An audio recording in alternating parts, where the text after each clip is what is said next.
ഇന്ന് നമുക്ക് വളരെ എളുപ്പത്തിൽ തയ്യാറാക്കാവുന്ന ഒരു ഡിഷ് പരിചയപ്പെടാം. ഞാനും ഒന്ന് മടുത്ത് വന്നാണ്, ഇപ്പോൾ പെട്ടെന്ന് ഒന്ന് തയ്യാറാക്കി കഴിക്കാമെന്ന് തോന്നി. തക്കാളി മുട്ടച്ചോറാണ് കേട്ടോ. അപ്പോൾ അതിന് നമുക്ക് ഫ്രൈ പാന് ചൂടാക്കിയതിന് ശേഷം അതിൽ കടുക് താളിച്ച് നമ്മൾ സവോള പച്ചമുളക് ഒക്കെ ഇട്ട് നല്ലവണ്ണം ഒന്ന് വഴറ്റിയെടുക്കുക. നല്ലവണ്ണം വഴറ്റിയെടുത്തതിന് ശേഷം അതിലേക്ക് മഞ്ഞൾപ്പൊടിയും ഉപ്പും തക്കാളിയും കൂടെ ഇട്ട് നല്ലവണ്ണം വീണ്ടും ഒന്ന് വഴറ്റിയെടുക്കുക.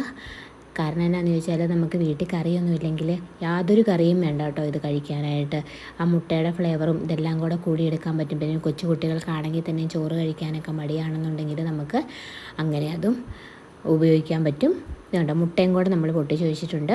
എന്നിട്ട് ഇച്ചിരി ലേശം മുളക് പൊടിയും ഇട്ട് വഴറ്റിയതിന് ശേഷം ആ മുളക് പൊടി ഒന്ന് പച്ചപ്പ് മാറിയതിന് ശേഷം നമ്മുടെ റൈസ് ചോറും കൂടെ അങ്ങോട്ട് ഇട്ട് കൊടുക്കുക. ചോറും കൂടെ ഇട്ട് നല്ലവണ്ണം ഒന്ന് ഇളക്കി കൊടുക്കുക.